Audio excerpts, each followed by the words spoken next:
Bienvenue sur Africa 24 dans cette nouvelle édition de Non-Stop Info. Voici les titres de l'actualité. La 70e Assemblée Générale des Nations Unies s'ouvre ce lundi à New York aux États-Unis. Les 193 États membres débattront autour de nombreux sujets, parmi lesquels la lutte contre le terrorisme, en particulier les questions de sécurité en Afrique centrale et dans les pays du lac Tchad. À 2 semaines du scrutin présidentiel, la Guinée commémore le 6e anniversaire du massacre au stade du 28 septembre ce lundi. Les victimes se mobilisent afin d'intensifier la lutte contre l'impunité et la réforme de la justice.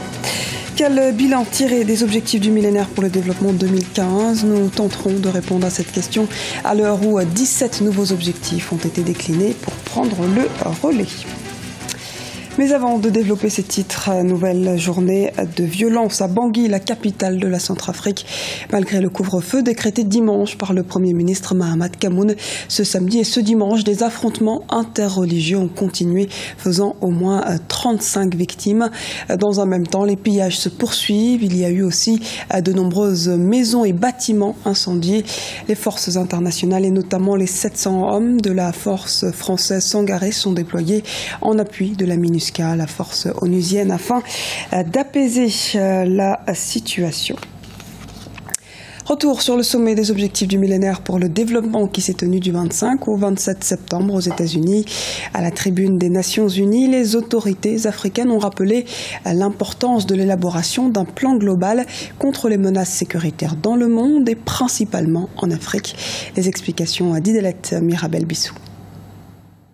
Les questions de sécurité en Afrique centrale et dans les pays du lac Tchad, abordées au sommet des Nations Unies pour le développement durable à New York, aux États-Unis. À la tribune de l'ONU, Pierre Mukokambandja, ministre camerounais des Relations extérieures, a relevé une fois de plus l'urgence de l'implication de tous les pays de l'Union dans les défis sécuritaires auxquels doit faire face le monde. Le Cameroun, pays d'Afrique centrale, est confronté à des questions de défis sécuritaires majeurs, Boko Haram et l'instabilité politique et économique en Centrafrique, pays voisin.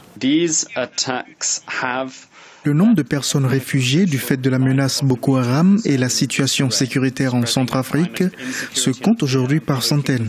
C'est la responsabilité de tous de prendre aujourd'hui au sérieux le problème sécuritaire au Nigeria, en Afrique centrale et dans les pays du lac Tchad. Mon pays, le Cameroun, est résolu à respecter ses engagements vis-à-vis des Nations Unies en ce qui concerne les droits de l'homme. L'ONU a adopté lors de ce sommet les 17 objectifs pour le développement durable. Ces objectifs, qui entreront en vigueur le 1er janvier 2016, devraient à terme permettre à 169 États d'amorcer la voie de l'émergence. Les PMA, pays les moins avancés, sont les plus concernés. Les PMA, par ma voix, voudraient appeler votre attention sur l'importance de la prise en compte de la spécificité des pays vulnérables. En cette veille de la 21e conférence des parties à la Convention cadre des Nations Unies sur les changements climatiques qui aura lieu à Paris en décembre 2015. La prise en compte des priorités des États dans les stratégies d'impulsion du développement des PMA doit être le socle de toute action future. Les pays les moins avancés doivent, selon le président béninois Boni Yayi, prendre des mesures pour favoriser la bonne gouvernance et lutter contre la corruption. Il s'agit là d'un préalable pour la mise en place d'une économie compétitive et la promotion d'un secteur privé fort. 6e anniversaire des massacres du 28 septembre 2009 ce lundi en Guinée. Victimes, avocats et associations engagés à leur côté estiment qu'il est indispensable de fournir à la justice tous les moyens nécessaires pour qu'un procès se tienne dès 2016 et ce, dans les meilleures conditions. Les explications de Lizelsi Akizimana. 6e anniversaire des massacres du 28 septembre en Guinée. C'était le 28 septembre 2009 lorsque des militaires de la garde présidentielle ont tiré sur des opposants rassemblés au grand stade de Conakry, la capitale. Le bilan est très lourd, 157 tués, plusieurs centaines de blessés et 109 femmes victimes de viols. 6 ans après les massacres, la procédure judiciaire a progressé mais n'est pas encore aboutie. En moins d'une année, les juges d'instruction en charge de cette affaire ont pu poser des actes majeurs qui ont changé la physionomie du dossier. 6 nouvelles personnes ont été inculpées au cours de l'année écoulée, dont l'ancien chef de la junte du CNDD, M. Moussa Dadis Camara, et son vice-président, M. Mamadou Toto Camara. Tous deux sont désormais formellement mis en cause et comparaîtront devant la justice. Nous nous acheminons désormais vers un procès qui devra être crédible et satisfaisant pour l'ensemble des victimes. Moussa Dadis Camara, chef de la junte au pouvoir au moment des faits, a été inculpé pour avoir envoyé ses troupes d'élite pour effectuer la répression sur les manifestants. Cette commémoration de ce 6e anniversaire ne sera pourtant pas célébrée par les politiques cette année. Et pour cause, elle coïncide avec la campagne électorale. Je ne sais pas si on aura le temps d'organiser quelque chose cette année, en raison justement du fait que nous sommes tous absorbés par la campagne, on est à l'intérieur du pays. Bon, ceci dit, naturellement, il faut se souvenir de ces nombreuses victimes d'une répression sauvage contre les manifestants pacifiques. Dans cette affaire des massacres du 28 septembre, 392 victimes se sont constituées en partie civile. En 5 années d'enquête, 20 missions judiciaires et de plaidoyer ont été réalisées et 11 missions du bureau de la procureure de la CPI, Cour pénale internationale, ont été effectuées à Conakry. La Fédération internationale des ligues des droits de l'homme invite le prochain gouvernement qui sera issu de la présidentielle d'octobre 2015 à donner des moyens nécessaires pour faire aboutir le procès et rendre justice aux victimes. Le gel des avoirs des proches de l'ancien président Blaise Compaoré en débat au Burkina Faso.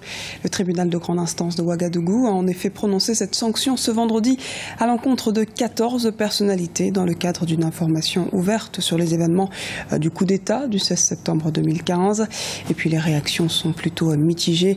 Djibril Bassolé, par exemple, ancien ministre des Affaires étrangères, qualifie cette décision d'acharnement politico-judiciaire. Justice toujours, Ahmad Al-Faki Al-Mahdi, surnommé Abou Torab, a été remis à la CPI, la Cour pénale internationale, par les autorités du Niger. Il est suspecté, selon un mandat d'arrêt délivré par la CPI, de crimes de guerre à Tombouctou, au Mali. Le point tout de suite avec Arwa Barkala. Pour la première fois de l'histoire, un dossier lié au Mali, mais surtout à la destruction de monuments historiques, se retrouve à la Cour pénale internationale. Un premier suspect vient d'être transféré à La Haye ce vendredi 25 septembre. Il s'agit d'Ahmad Al-Faki Al-Mahdi, responsable présumé du groupe islamiste radical Ansar Eddine. La remise par les autorités du Niger ainsi que le transfert à la Cour pénale internationale ce jour du suspect, Ahmad Al-Faki Al-Mahdi, marque une évolution favorable. Il s'agit d'une étape importante dans la lutte contre l'impunité, non seulement au Mali, mais aussi dans la région africaine du Sahel et du Sahara, dont les populations ont été victimes ces dernières années de crimes odieux. Ahmad Al-Faki Al-Mahdi est également connu sous le nom d'Abou Torab et suspecté de crimes de guerre consistant à diriger des attaques contre 10 bâtiments consacrés à la religion et de monuments historiques dans la vieille ville de Tombouctou, au Mali, entre janvier et avril 2012. Que les choses soient claires. Les charges portées à l'encontre d'Ahmed Al-Faki Al-Mahdi portent sur des crimes extrêmement graves. Elles concernent la destruction de monuments historiques irremplaçables. Il s'agit d'une attaque contre la dignité et l'identité des populations entières, contre leurs racines religieuses et historiques.